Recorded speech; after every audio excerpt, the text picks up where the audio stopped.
So you got yourself the FX30 as your first Sony cinema line camera and now you are eager to shoot. Of course, it's time to get out there and do your thing. But there are quite a few things you need to know before shooting to make your shots even more practical and, of course, beautiful.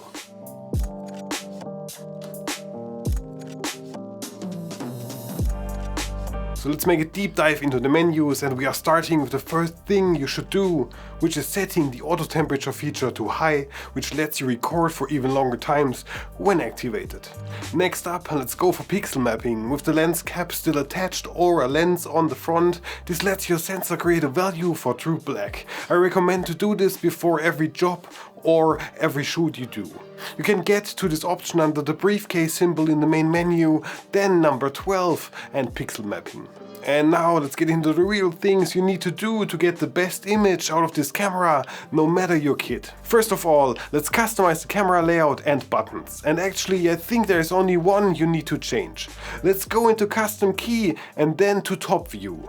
There, let's switch the already labeled ISO switch, which is number 3, to the base ISO switch, which lets you switch, that's a lot of switch, directly between ISO 800 and 2500. This shooting mode is correlated with shooting mostly in Cine EI, which is the preferred shooting mode for getting the least noise in your image with the base ISO settings.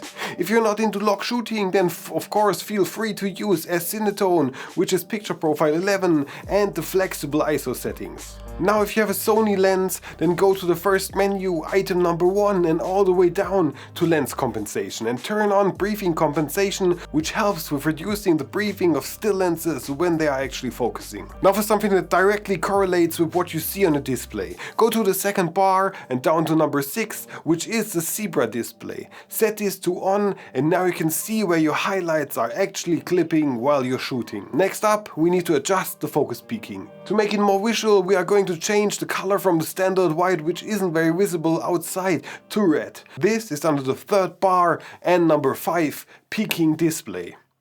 And now let's actually get into the shooty bits. In the main menu, either use 24 or 25 frames per second depending on where you are located. This is the normal frame rate you see on TV or in movies. In YouTube it's kind of different and often also shot in 30, but this discussion is due for some other video. Next up is the auto or manual input of the shutter speed, which is better left on manual. A good rule is doubling your shutter speed to what your frame rate is. This gives you a natural motion blur in your image. Next up, your f-stop number or aperture. The smaller the number, the more light comes into your sensor. The smaller the focus area, the more pronounced the bokeh in your background gets. This one right here is f1.4. And of course, the bigger the number is the other way around. Next, this is your base ISO, which is either 800 or 2500. As said before, this is the shooting mode which gives you the most dynamic range with the least noise in the shadows of your image. Next up, color temperature of your recording. The rule of thumb is use what you like your image to look, but 5600 Kelvin is a great mix between warm and cold and brings out the teal and orange in the image if you actually use that. Then this small thing right here is your display LUT selection. You can see either the log mode, which I'm using, or Rec 709 image, or even bring in your own LUT to monitor what you record close enough to what your end product could actually look like.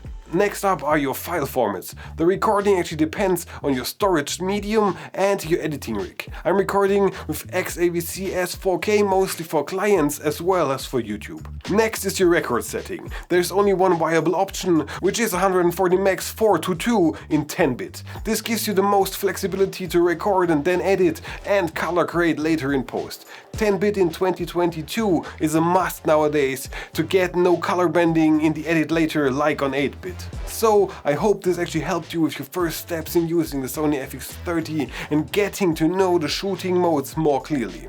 Have fun with shooting and editing on this tiny little beast of a camera. I am sure I definitely will.